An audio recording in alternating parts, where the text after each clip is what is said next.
Hello, and welcome to the First Issue Club comic book podcast. We're your we are Reboot, Mike. We're a weekly comic book reading club where, just like Sue Storm, we love us a good read. Even when we stumble, folks, we've got to get back up. We have to keep fighting the good fight to get comic books in people's hands, to send those dots in C, M, Y, and K through your optic nerves into your brain and process art. Real art. We also made buttons of that saying now. Oh, la-ti-da. So if you're at any cons that we're at, we'll have those for you. They hand out. Fun. Yeah. Planet Comic-Con, C2E2. Coming up quick. We're going to be at those. We've got we got stuff we're doing at Planet Comic-Con. We're not involved in a panel or anything at C2E2. We'll just be there as fans, enjoying the thing. Hold on. We're press, buddy. Yeah, we're press at C2E2. We did get press passes. So we'll be doing coverage. Yeah. We have some fun stuff planned for C2E2 as far as coverage. You don't have to pretend to me like you're going to do coverage to validate your press pass. We're going to be doing look, I'll be doing coverage. Hey, I bought a thing to hold my cell phone that doesn't like make it like all wiggly, so we're like be on the con floor. Whoa. I'm going to cover that whole con in Vargas. All right. Wow. Weird. Andy does Chicago. Uh-huh. Yeesh. So we're looking forward to that, and it'll be fun to run into some people. If you see one of us, get a butt. Don't Give talk us to a me. slap. Avoid eye contact. If you want to, we have a Discord channel. We should probably say up front. A lot of people online have been asking about that. We have a link on our socials to lead to our Discord channel. Super active. We got a bunch of channels over there to talk about more than comic books. We got wrestling, movies, TV shows, all kinds of stuff. Explain to me how this works, because I've had people ask me about it recently too. Go. That link in social media, is it like in a profile? One, that's my first question. Yes. So in our profile headers, we have like a link tree. And then in that link tree, does this link just automatically invite you to the Discord, or do you have to ask for an invitation? So you click the link and it says, "Do you want to join the First Issue Club Discord?" Okay. You click yes or no, and then as soon as you click yes, you are in. You're dropped into it. Yeah. Perfect. You're dropped right into the comic talk. It's a club with no membership fees. You got to send me that link. I did. These guys have been keeping me out of this Discord. Everyone's invited except Mike. We now have to delete the Mike D hate channel. No. I want to see what people say about me. We call it the 9.8 trash channel.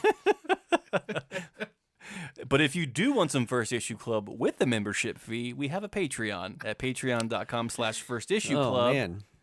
Real salesman today.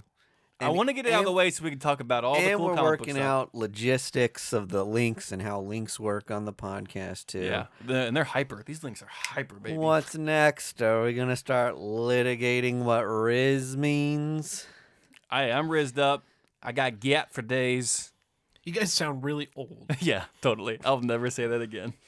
You guys are really chuggy right now. My eyebrows are on fleek. Jesus Christ.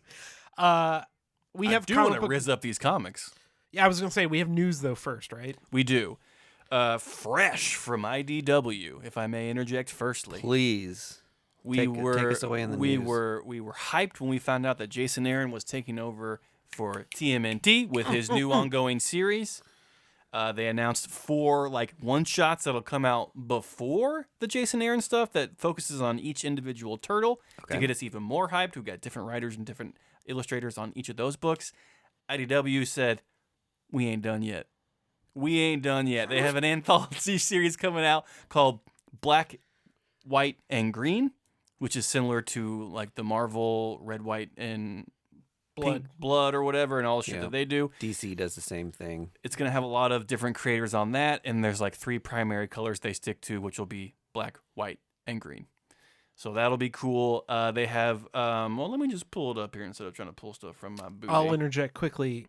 Planet has announced that the Raphael book is getting 2 I don't know if they're creator exclusives at Planet or Planet exclusives. Oh, that'd be rad. Muriel Wolf is doing one, and Doug Mankey's doing one. Oh, Yeah. that's killer. Yeah. I'll get both of those. That's I awesome. feel too. That's one thing that in Kansas City we don't get a lot of great. Not that they're great when we get them. Yeah. But we don't get a lot of con exclusives. The last big one was that Detective 1000, the first appearance of Yes. Arkham Knight. Yeah. But Doug Mankey did that one too. Like that was a huge get for us. Yeah. Does Doug Mankey live here? I don't know, man. Is that why maybe, we keep getting him? maybe his art's dope as fuck. That is true. There was the Kevin Nolan Star Wars #1 too, Oh, which sure. was Chewbacca wearing C-3PO on his back. Oh, that's right. That was a great one. That was exciting Yeah. to have an exclusive that was like, And Jason Aaron wrote that, so Yeah. that's fun. yeah, Cool. we got to have some Kansas City connection. Yeah, back to turtle stuff. There's going to be a new TMNT Night Watcher, which focuses on like a new turtle that is inspired by the TMNT folk, which is cool if you're into that. We got some TMNT / Usagi Yojimbo Saturday Morning Adventures, which is already spinning out from the IDW title TMNT Saturday Morning Adventures that's already going on. This is not the first time that Usagi has done this, but people are pretty hyped on that. Then we have TMNT Mutant Nation, which is a continuation of the Tom Waltz and Sophia Campbell series that is up to 150 issues.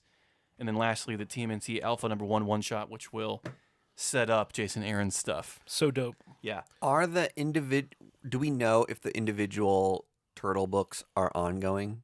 Because if they are, too many turtle comics. I thank you for bringing that up. Too many turtles.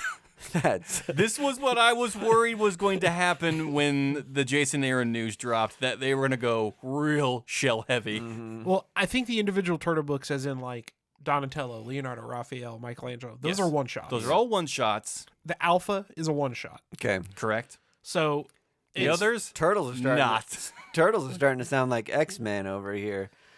Teenage Mutant now stands for too many two. too many Ninja Turtles, man. So I agree.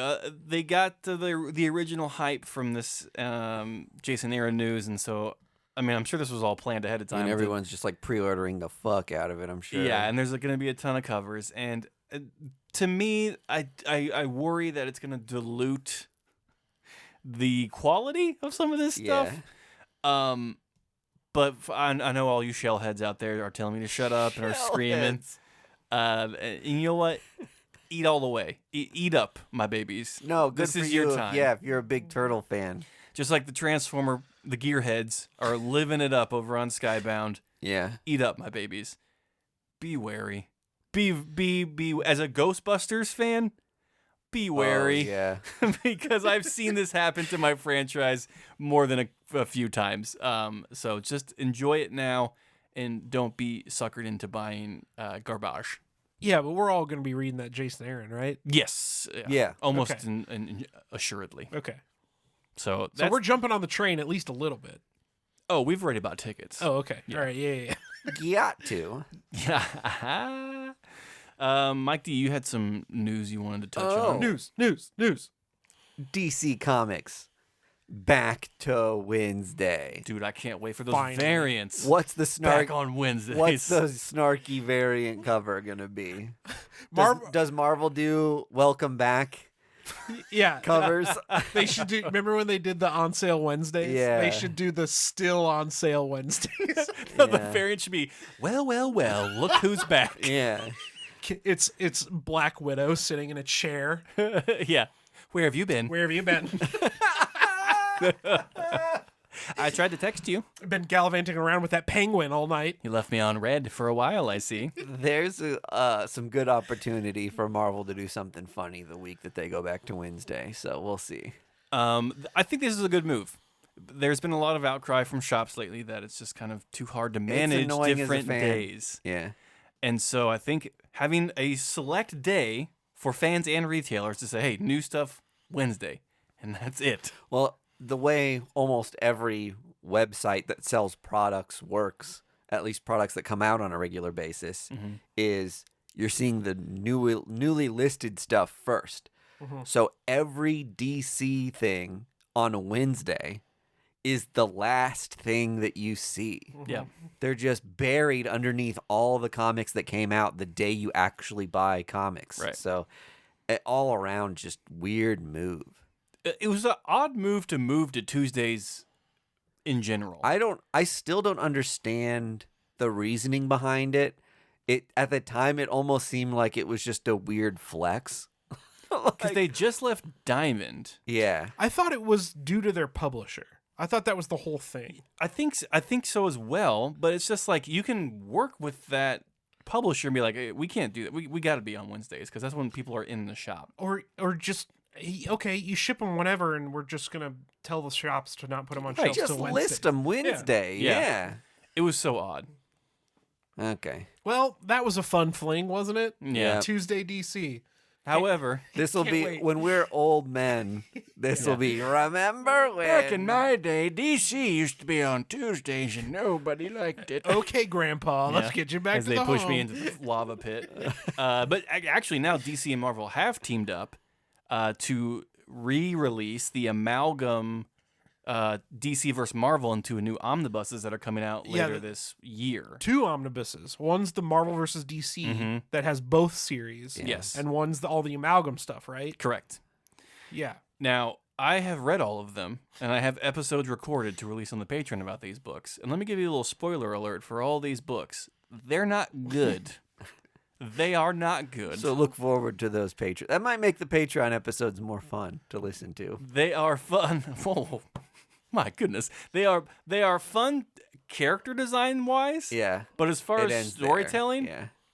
absolute insanity. Yeah, So- they're a visual gimmick. And mostly, the outcomes to all the fights were voted on by fans. So they would have like things like 2 weeks ahead of time, just like who would win in a fight between the Hulk and Superman, and us dummies would vote for it, and then they'd have to write the story based on those votes, which is a terrible idea in comic books. Yeah. Shout out to Robin. Poor And guy. George Perez is like, the Hulk beats Superman? Yeah. What the? Yeah, I'm not doing this. I'm not doing this. And Ron Marks is like, we have to. I'm not doing this. George, come back inside. George, come inside. No. So what I'm hearing is, if you only have $150 and you can't afford both omnibuses, Yeah. stick to the crossovers, not the amalgam. Is that the one to buy? Yeah, I would say so. Yeah. Okay. Yep. All right. DC announcing a lot of stuff at Comics Pro. Comics Pro. Yeah.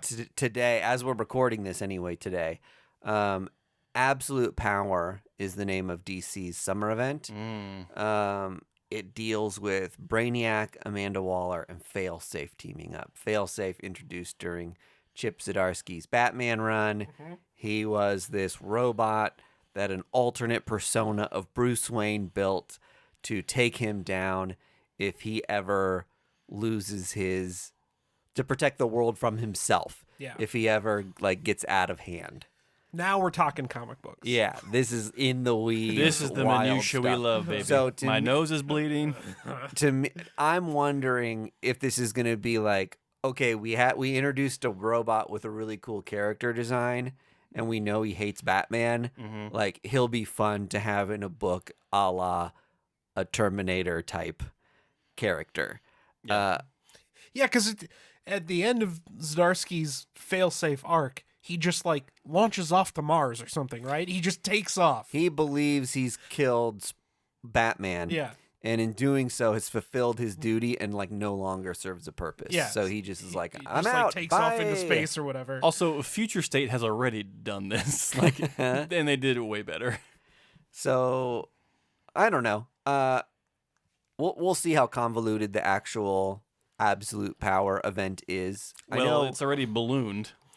Oh yeah, tell me about that. It's spun out from originally 6 issues to now 25. Oh, okay. Yeah. That's a reasonable amount. Which of is just a few issues under their Night Terrors event. Yeah, Night Terrors got out of hand, and I think a lot of people didn't appreciate that event.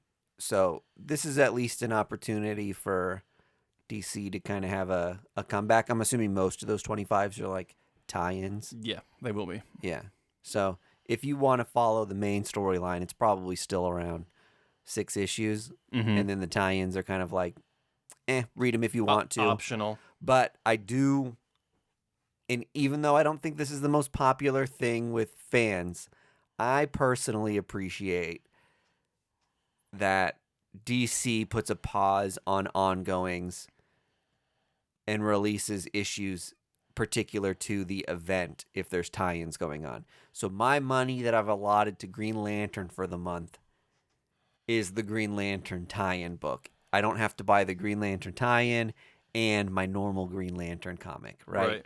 I think that's great, but there's other people who aren't interested in the event, and they're like, you're taking Green Lantern away from me for 2 months to make Night Terrors happen. Like, what the fuck? I didn't know it's DC saving you money, friend. Yeah, I You think just so. don't have to buy any books for like 2 months. Okay, so the original Absolute Power event is one of 4.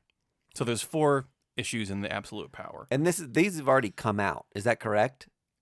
July 2nd is Absolute Power number 1. Did Mark Waid and Dan Mora not already do an Absolute Power thing?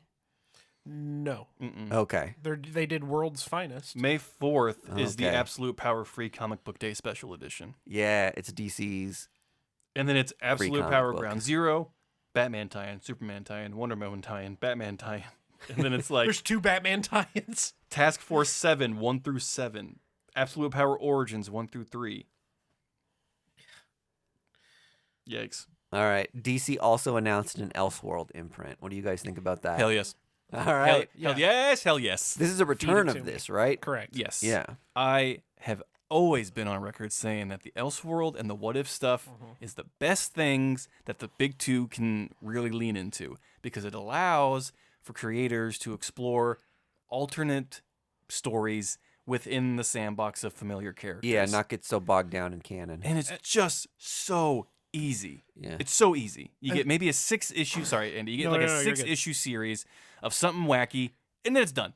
You're finished with it. And it allows you not to be fully invested in 400 issues of Spider-Man to figure out what the fuck's going on. Yeah.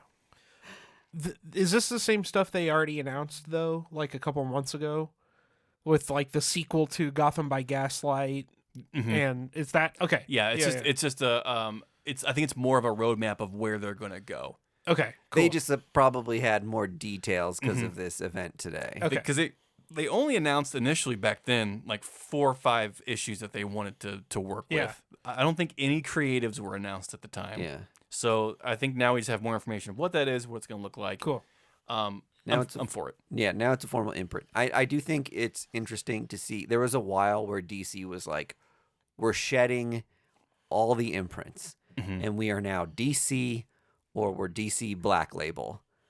And I think that got a little confusing for people with the branding in between them. Is DC Black Label more refined work? Is it more mature stuff? Is where it the dicks hang out. horror? Like, people didn't really know. So, if this goes well and people really like a DC Elseworld imprint and know that that's where they can come for these sort of things that Greg likes, especially, They should bring back Vertigo. should they bring back Vertigo? Yeah. DC, now's the time to bring back Vertigo. Like, where's your weird shit? Yeah. Bring back Vertigo. That's where it is. Well, and I think DC has been taking so much good talent away from other comics recently. Yeah. And I would love to see some of the people on their roster do more independent new character sort of things that could, like, maybe they eventually tie into DC Comics where it's like, yeah, Wildcats people show up every once in a while in DC Comics, but it's really its own thing. I mean, give any indie creator just say, hey, we're relaunching Vertigo. Do you want to write a Vertigo book? Yeah. Who's going to turn that down? People will go fucking crazy. Yeah. And relaunch it with a Preacher sequel, just as a for instance. DC in 2023 was W City. They would just, every book was connecting so well. It was incredible. All right, in other news, Toxic Avengers coming back out in comic book form, and I'm really excited because it's being written by Matt Bors, who you might know as the creator of The Nib. He's got a great online presence where he keeps kind of those comic strips going. He did this long series on like a toxic wasteland in the future that was like a very political strip. So the idea of him coming to this is like the perfect match. It's over on Ahoy. Oh, is it Oni or Ahoy? It was Ahoy. I think it's Ahoy. Okay. Odd to me at least, to see a publisher like Ahoy get some intellectual property that's so well known. Does not strike me as weird at all. It was probably dirt cheap. Well, I guarantee you that the guys at Troma would reject any offer from any of the big three. They want to go small and independent. They want to go that's weird. The spirit of Troma. Yeah, exactly.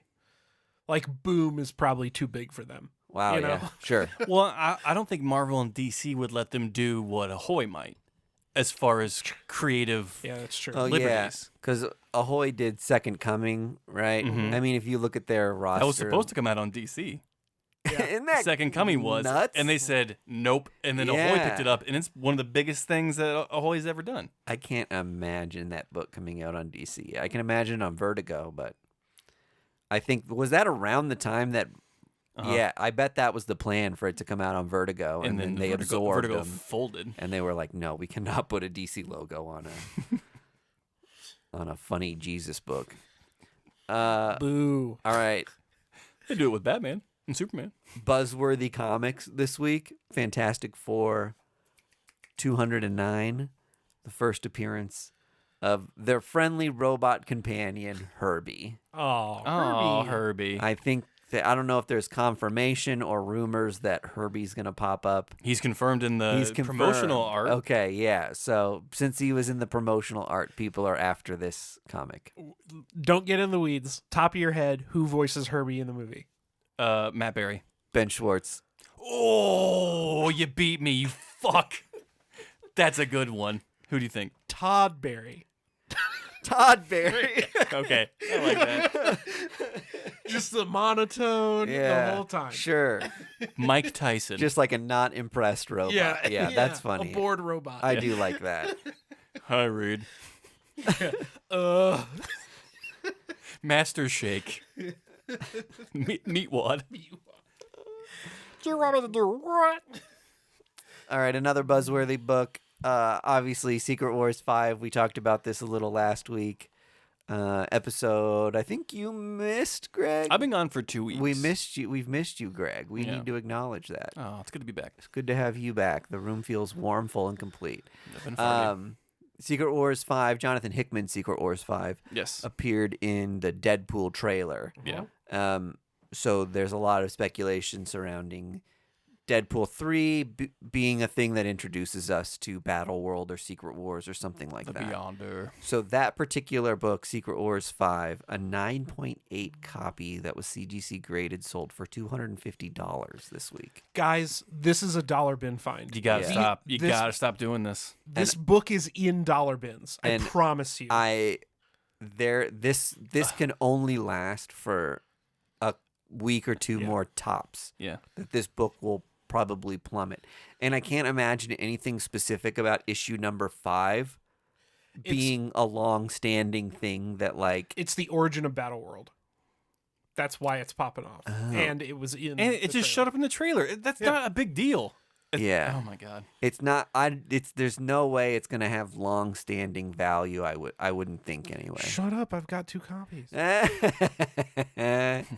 Sell them now. This has kind of been news for a little bit, but I just don't know. We've talked about it. Marvel canceling all their X books officially. Oh, I didn't hear about that. So out of this like fall of the House of X thing, it's all leading towards a relaunch of X-Men, and now I think we know that there's either going to be I don't know if they don't want to like give something away by knowing like, oh, if Immortal X-Men keeps going, then that means X, Y, and Z is true for this new X-Men series. this could be a fake out. That, Well, it's because like, they know we're detectives and we'll sniff out anything. yeah, exactly right. Or it could just be that like their new creative direction, they wanted to be like, let's really start fresh. There's no reason to do Yeah. X-Force in its current iteration anymore, even though people love that Benjamin Percy run. Same with Wolverine. Like, the longest standing runs out of the Powers and House era of X-Men I think is X-Force first and then Wolverine second. Yeah. So those two will be the hardest to say goodbye to. Yeah, because X-Force I know is on issue 50, like as of this Holy week. shit. Isn't that wild? That's crazy. Yeah. New Mutants didn't even make it that long. Yeah. And it's and I think Wolverine is in It's like got to be close. yeah, it's around 40, I want to say. Yeah. God damn. So Benjamin Percy, man, dude knocks it out of the park. yeah, he does a great job with those. So sad to see those books go.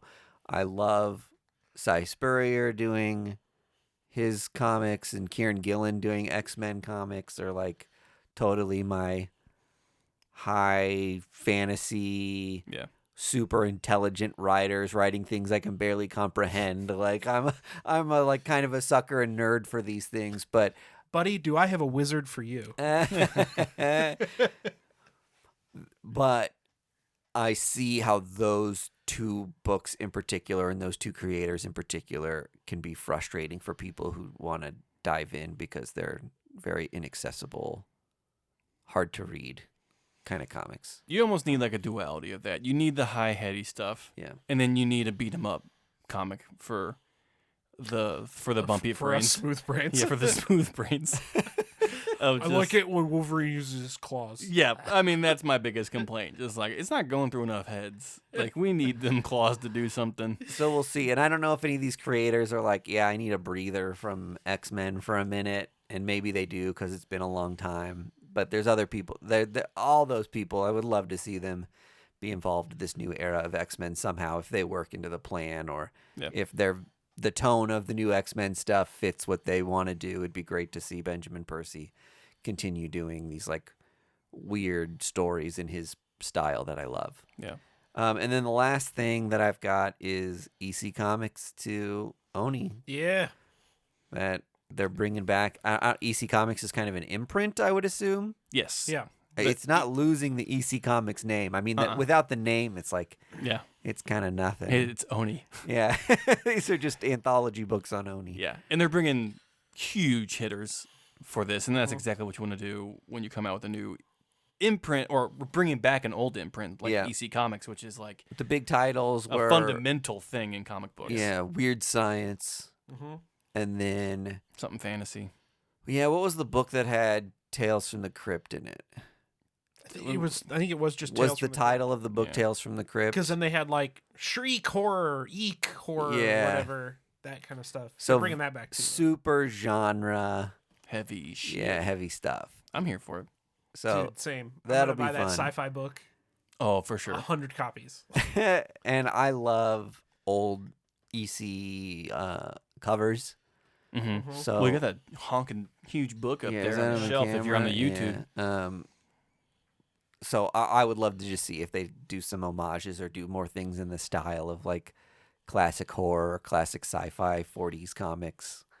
That would just be super rad and an easy sell for me. I mean, just treat it like an anthology like they usually do, and I mean, you're good to go. I mean, Silver Coin flourished like exceedingly well. There's definitely an appetite for that now. That especially like as someone who reads monthlies, it is nice when I get to those books that I'm just like, doesn't matter what I remember from the last issue. Someone I love is writing this. Someone I love is illustrating it, and it's just going to be a story from start to finish. That's why I loved Swan Songs on Image so much, just because you're throwing really cool creators together and doing a self-contained story.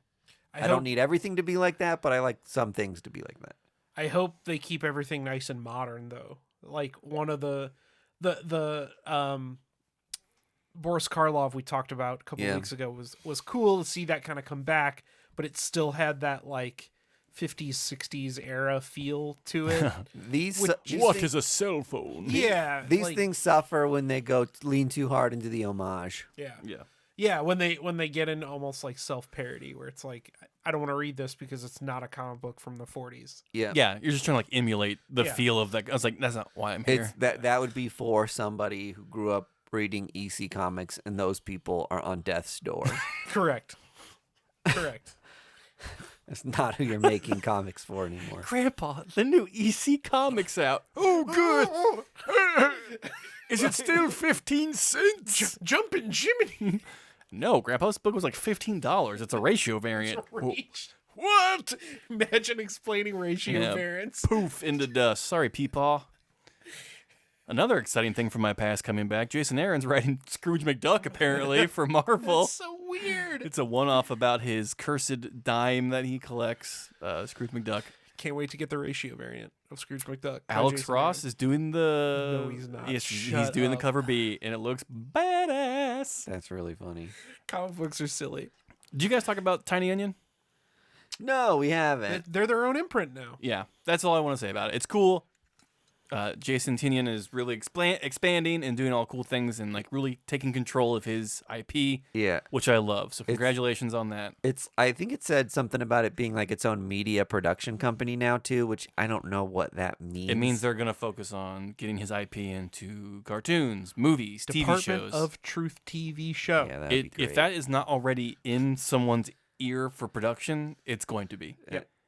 That and Something That's Killing the Children, Blue Book, like get ready. In the next 5 years, there's going to be some rad shit coming Department out from of Tiny Truth Onion. could be the next like X-Files. Yes. It 100% could be. I still that first issue for a minute was worth a lot of money, and now it's dipped down to like I've seen slabbed copies in 9/8 sell for around $20-$30, which is like what it costs to slab a comic. Like It's a tragedy. yeah, I think that'll probably go back up. It might be a good time to buy a minty fresh copy of Department of Truth right now. James, I know 3 guys who would be fully willing to be killed as extras in a Department of Truth TV show. Oh yeah, Willing to lay my life on the line for you. Correct.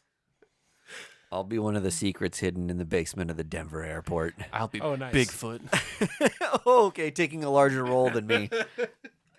Fine, I'm Mothman. Let's get to some comics. Finally. Who wants to go first? Well, in typical first issue club fashion, Andy and I has shared the same brain and read the same books. We read the new Alien book, Black, White, and Blood. We read Predator Final Hunt or Last Hunt? Last Hunt. The Last Hunt. And then we read The Six Fingers. And then I actually went back and read The Hand, Oh, yeah. Uh-huh. which was almost like a prequel to this book. I mean, I think they're going to be working in tandem, like you Yeah, it's said like in the flip yeah. side of a coin or whatever. Yeah. And then I did not read this you distillery didn't? book. Okay. Did you read it? No. Because my wife has a no plus 18 books allowed in the house rule. Oh. Oh, no spice. You could say your life is Duneless. No spice. So the Alien book, Black, White, and Blood, is your typical anthology book that they do from time to time. And the thing I love about this Alien book, and Andy backed me up on this, they really captured the essence of Aliens, the movie, which was like very sparse alien action, heavy, creepy vibes. Correct. Oh, you're talking about the movie Alien or the movie Aliens? Alien. Alien. Okay, so Alien. Aliens is the war movie. Aliens is the war movie. I Yeah. apologize. Yeah. Okay. The last story in this book with the kid, It is top tier Alien. that should have been 18 issues long Top because it was fucking incredible. tier. Yeah. It's all told. I'm telling Mike D because I'm so excited about this. Like I'm not on a podcast talking about it, but it's told basically from the perspective of the mother, like the AI on a ship. Okay, cool. So imagine what was the Sentient from Sentient. TKO. Yeah. Oh, yeah. It's- Jeff Lemire book. That was really good. It's that, except there's one kid alive, and the AI is trying. Like a toddler. Yeah, the AI is trying to get him to the escape capsule while he's being hunted by aliens. Okay, cool. It was incredible. riveting. Yeah. And what's really cool about that story in particular is it's called Black, White, and Blood, right? Historically, that has been black, white, and red. But aliens have green blood. Oh, So cool. they use Gotcha. so they use green throughout this book, That's great. and most of that last story, like when he's in the ship, you turn the page and it goes into the alien part, and it's all in green. Yeah, that's awesome. It's fucking dope. It is very, very cool. Like I kind of read this alien book as like a laugh. Like I went into it just like this won't be anything. Completely floored by it, Yeah. and like really kind of reinforced that I need to double down and invest in these alien books. And then I read right after that the Predator Last Hunt book, and it fucking floored me. Dude. It was so good. I've been saying it every single time. Ed Brisson has created this universe within the Marvel canon of the Predator stuff where like the hunter has now become the hunted, and like they're stealing these Predator armor to hunt down other Predator. Yeah. It was sorry about my Shane Gillis impression. It was like so good. Well, and what's so sick is that there have been this is the third volume of Predator. They've all followed the same girl. The first one, she was like Theta or whatever. yeah. The first one, she was a kid, like whatever, 12-ish years old. The middle one, she was like in her 20s, and then this one, she's in her 40s, Yeah. and she hasn't seen a predator in decades. But she's, like Greg said, hunting them down in their own armor. It's cool. It fucking rips. Rad. That's awesome. It's what X-Men needs to be. All gas, no brakes. Yeah. That's exactly what this book is. Yeah. These sort of things are the kinds of comics that I love introducing to people who don't read comics that much, because one, it's the thing that you can already be a fan of. Yes. Two, it's like a million, it seems like, Predator movies have been made, and like none of them are as good as the first one, except maybe like Hunt, which was like the one that Prey. Prey, Yeah. sorry. Yeah. Which probably still, I think the first one's probably way better, right? No, I thought Prey was the best Predator. You thought movie. Prey was the best Predator movie? Hunt for, I mean, sorry, cheat. You got me fucking doing it. The original Predator, like, in my mind, cannot be beat because it's set. Yeah. It's set the stakes. Yeah, And then everything else has been trying to catch up to that. And then Prey was just like, fuck you, I'm going in a different direction, and just took it. Like, it did what the original Predator did, was like, Yeah. reintroduced this concept Yep. and has set a launching point for this series now. So I think the comics of these things are exciting because people are so often disappointed by the way their favorite media is handled when it's been like rebooted or redone or whatever, and then you've got to wait like 4 years in between another shot at it. And the Star Wars comics are phenomenal. If you hated some of the new movies, it's like revisit your time with Luke and Leia. There's endless amounts of comics now Yeah. to get into that, and so many of them are fantastic. And the Or- same thing with these new Alien and Predator comics, and even like the older Dark Horse ones are great. Or the Star Wars, the The High Republic? High Republic, right? Yeah, High Republic. It's like brand new Star Wars stories Yeah. starring characters you don't know. Yeah. Even the Planet of the Apes one's good. Yeah. Like It I shouldn't be, I know. but it is.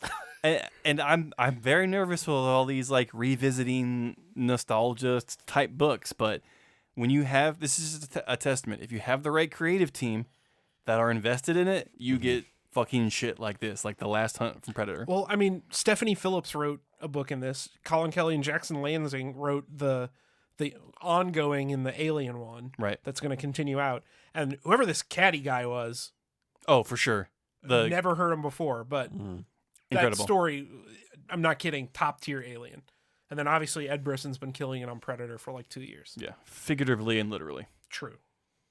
So I loved it. The two solid 20th Century Fox Studio imprint books that I never thought in a million years I would enjoy reading.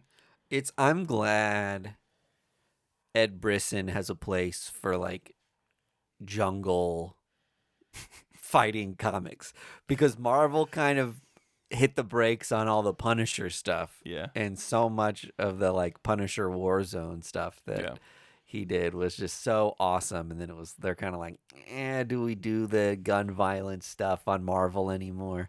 And now you do it with Predator, and it's like you can do it. We've learned as long as it's lasers, You're fine. We've moved past guns. We're onto laser cannons now, Mike. Yeah. Laser cannons and claws. So, yeah. No one's shut up a school with lasers yet, so we can still get lasers. I'm glad he's got an outlet for that. And then we read The Six Fingers, which is a spin out of a book that I think you guys covered 1 or 2 episodes ago called The Hand. The One Hand, right? One hand. The One Hand. Incredible. That's all I can say. Yeah. By Dan Waters. A different creative team from The One Hand. Because Ram V was Correct. for The One Hand. I love Dan Waters. Yeah. So good. But this is... So The One Hand is the detective story. The Six Fingers is the killer's story. I mean, presumably The killer. Like he seemed to be... They give it away, but there's definitely... I mean, just like in The One Hand, there's like a twist or something else is going on. Yeah. Yep. But Homeboy with the Six Fingers, he definitely killed somebody. Right? Like... His body killed somebody. Yeah, that's the thing. I'll say it's that. Like, did he have like an out of body experience or like an alternate personality, or was he like the sewage seeping into his brain? Yeah, he like is a toxic waste disposal guy. So like, is that what caused it? Is it? There's still a lot of questions, but it's gonna be fun. Yeah, seeing both sides of this crime and investigation. This is like True Detective meets Blade Runner. Yeah, that's a great way to put and it. It is nailing it. It is nailing it more than it should. Yeah. And to do it in 2 separate books, whew, brilliant. This is so smart. This is the kind of stuff that like comic books were made for. Yes. You couldn't make like True Detective and also True Criminal. Yeah. But have those shows run at the same time. Right. And balance each other out like you can with these 2 comic series. Yeah. It'd be like if Game of Thrones and like the Dragon show were going at the same time. Yeah. Like it's too much. Yeah. In any other medium but comic books. Yeah. And it slapped. So it is very, very good. Do we know why? And you don't have to explain this to me if we do. Do we know why it's called The One Hand and the Six Fingers? Yes. Yeah. Okay. He's got 6 fingers. He's got 6 fingers because of the toxic waste. Yeah. Oh, okay. And it's called The One Hand because there's always one handprint left at the scene of the crime. And that was like the killer's name, right? Yeah. The one. Well, that's what they call it. It's a one-hand killer. Yeah. Yeah. So, all right. Pretty cool. Yeah. Nice. Pretty dope. This is definitely a book. Normally, I praise a book when it has low cost of entry, but this is like a 6-issue series, but it's actually 12 because you kind of have to read both series to get the full story. But I wonder if you do. I wonder if they're gonna. You don't. You definitely don't. We don't know yet. Yeah. Well, I would say that you could read these individually and still enjoy them both. So I read this one first, The Six Fingers, and I was like, this is a great story. But I knew that it tied into The One Hand. And so I read The One Hand, and I got 2 separate amazing stories. Yeah. But knowing that they are kind of like a weird TGIF crossover episode thing, like kind of made it even cooler. That Yeah. It'll be interesting to see, because Image, they'll always print a trade or a compendium or something. And it'll be interesting to see if they do them separately, if they're all collected into one thing and they paste them every other issue. That'd be cool. Like, what's the intended reading order? Like, that's the thing I liked about the way Marvel did the House and Powers of X compendium, because it was like, this was the order they were released in and were intended to be read, even though they were like different series. That I will definitely report back on these series to answer that question. Yeah. Because I could see it going both ways, honestly. I could see both series running completely independently, perfectly well, and then kind of meeting up at the end. Yeah. You know, when the crime is solved or whatever. But I could also see the opposite, where like it's kind of intended for you to like pick up a little bit of pace on the detective side and then fill in some gaps on the criminal side. And it's kind of nuts because these books have already interacted with each other, like in panels that mirror each other in each book. Yeah. But they don't like depend on one another. Yeah, the just criminal like and the detective aren't talking. No, it's like it's this weird just like impact moment, and then like they ricochet off one another and kept telling their own story. It was so wild. It really reminds me of what the Captain America teams were doing when like they did the Captain America thing, and then the two Caps basically split and told their own story until they came together for Cold War at the end. Yeah. So hopefully it does the same thing. But yeah, this could culminate into like another series. Oh, even. maybe. Yeah. I'd read it Yeah. just based on these On two other body first issues parts? alone. Oh yeah, the fourth foot, 4 knees. one dick. The way God intended. What'd you read, Mike? I didn't read What about this one? anything. Fine. I was just trying to give Mike You didn't D read some your Mike. sexy book. Oh, I read it. I read Blasfamous no. by Mirka Andolfo. And it is. Is it sexy?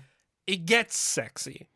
Oh, so there's like a little foreplay at the beginning, a little Yeah. how do you do? So the premise is that there's this sect of the church Yeah. that has split off, and their way of worshiping is to create and promote like famous people, Uh-huh. right?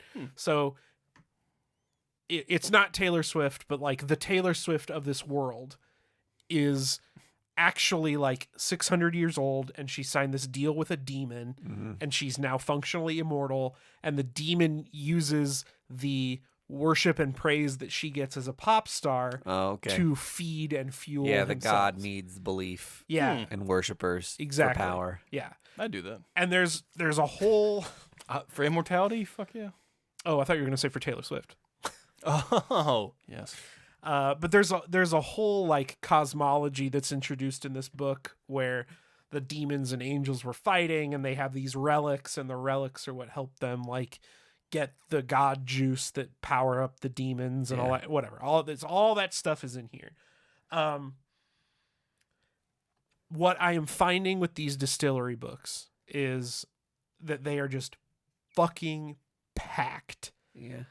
And I would almost rather have, this is a $9 book. I would almost rather have a $5 book that is half the length, because there's so much information in here. Okay. It's not bad. It's kind of tedious to read because it doesn't It's end. just a lot. Yeah. There's just a lot of information.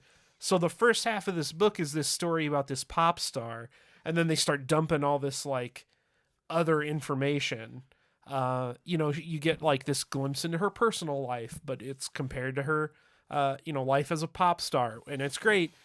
But then there's like 8 more pages of angels and demons fighting, and this weird thing, and this new person that they're bringing in as like, part of the church. And yeah, it's just a lot. Yeah. It's a lot of book. I think you get into like a different headspace with that of just like, you have a limited amount of time with a regular comic. And then like when you want to sit down to read like an omnibus or like a trade, you're just like, okay, I have to allot more time for this. Yeah. And I think Distillery is still trying to figure that space out. Like, how much attention do we want from our reader? I think you got to go into this within the headspace of like, I'm sitting down for a while. Yeah. Are the kids asleep? Yeah. Are my chores done? Yeah. Yeah. Yeah, it's not, I mean, Gone I felt the same way about. Somna was a little bit of an easier read, but there's just a lot more to chew on than girl gets predator armor and shoots predator, right? Yeah. It's just a different style of book. Predator Last Hunt out on Marvel. And that's what happens when you get into like religious stuff in comics, that there just is, Yeah. There's definitely more meat on the bone. or I guess any medium.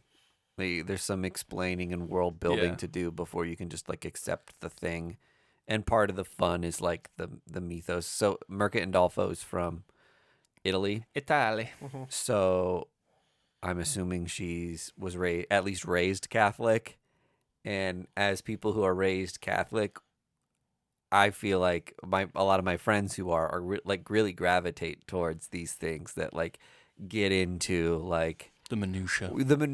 and what are the rules of like a saint and how they became a saint and all this background, and then it gets turned into like Oh, I know these characters already. a modern day sci-fi sort of thing like that. I'm such a sucker for that sort of thing, and I've loved several of her, like Sweet Paprika, was another thing where it was like, Yeah. it's a horny comic, but Unsacred. in reality, it was like religious guilt was Mhm. like the kind of theme of the comic. Yeah. And yeah, same thing with a handful of her other comics. She's so good. Yeah, she's one of my favorite writers. Yeah. And the- artists. and I love her Just style creator too. in general. Yeah. And this book is no exception. Like, don't get me wrong, this book is really, really good. Yeah. But I think people should know going in that this is something you have to sit down and chew on for Okay. sure. Yeah, really entertaining. It does get a little bit horny.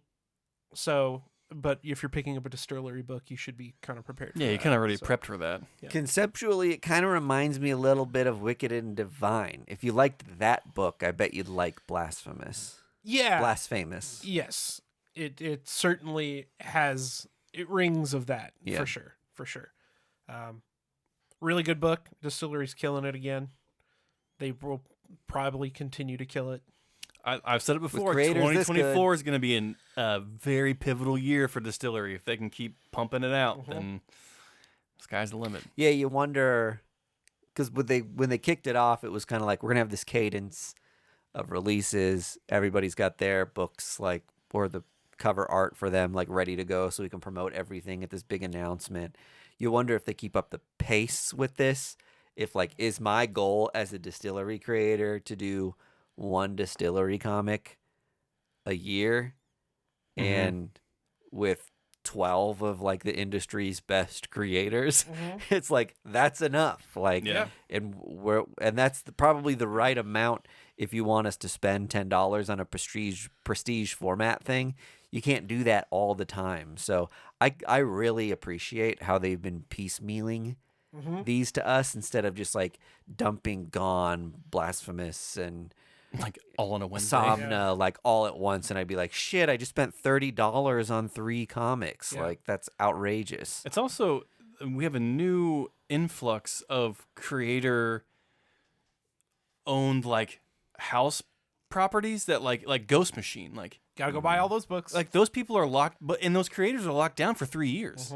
They can't go to Distillery and do a project. So like it's more interesting now with like all these high profile creators like signing these interesting indie contracts of just like, I have to commit to this one imprint for 2 or 3 years. Like, I'd love to come do a story on Distillery, and I can work on one on the side and get to it in 3 years. So that leaves kind of Distillery out in the wind a little bit of just like, we need to hunt down some They've stuff. got enough talent. They've got enough great talent where they're fine. I did see a poster in my LCS today that said that they're debuting 3 new number ones over the next 3 months. Yeah. That's So a way to do it. March, April, and May are all going to introduce new number ones. So you pair that on top of the 3rd issue of Gone, the 3rd issue of Somna, issue 2 of Blasphemous, and they'll be doing fine. They're probably, I would imagine that their plan is to drop 2 books a month, Yeah. for the foreseeable future. It's doable. I think that's totally doable and maintainable. And given the stock of creators that they have, that they've got plenty of brain power to churn out new books. I think you used to be fans of publishers. Obviously, there's still people who are like, I'm a Marvel person, I'm a DC person. But the more comics you read, the more you find out, like, oh, I'm actually a Jason Aaron fan, and I was a Marvel person because Jason Aaron was writing Marvel comics at the time. Now that he's writing Batman Offworld, I'm like, fuck yeah. Like, I'm just a Jason Aaron fan. I think more things are kind of shifting like that. And it's cool that Distillery found a way to be like, there's so much overlap between the sort of people who like all of us. That if you're a very particular type of comic book fan who loves Rom V, then you probably love a couple Mirka Andolfo things, and you probably love James Tynion stuff. And so for them to make a publisher out of that concept of like people follow creators, not publishers anymore, cool. I think Ghost Machine's doing the same sort of thing of being like, people love our shit. We've got a certain style to us. So like, let's keep it in house and let people follow our thing instead of plodding around tons of different publishers, wondering where to find us next, not realizing I'm writing the new Steel comic, so you got to pre-order that. You know what I mean? Yeah. Like, there's all the Yeah. I miss comics that I would have bought all the time because I didn't realize Stephanie Phillips was writing it, just Yeah. because it's like some random fucking DC book or Yeah. some random Marvel book. Yeah. So I think it's cool. I think I'm interested to see how much of a success things like Distillery and Ghost Machine are, that have some sort of like commune of creators with overlap and vibe. Yeah, for sure. Totally. That's it. That's all I read. What an episode. We did it again. Any parting words? No. Planet Comic Con's coming up, so if you're in Kansas City, come stop by the Boulevard Brewing Company booth. We'll be there, and we'll also be just like kind of walking around, hanging out. If you're at C2E2, let us know. We'll be there. Bag Other- of boredom. Bag 'em, boredom. Be good. Bye. First Issue Club is edited and produced by Mike DeStacy, Greg Lichtag, and Andy Vargas. Follow us on social media at First Issue Club, and check out our Patreon for videos, audio, and more at patreon.com/firstissueclub.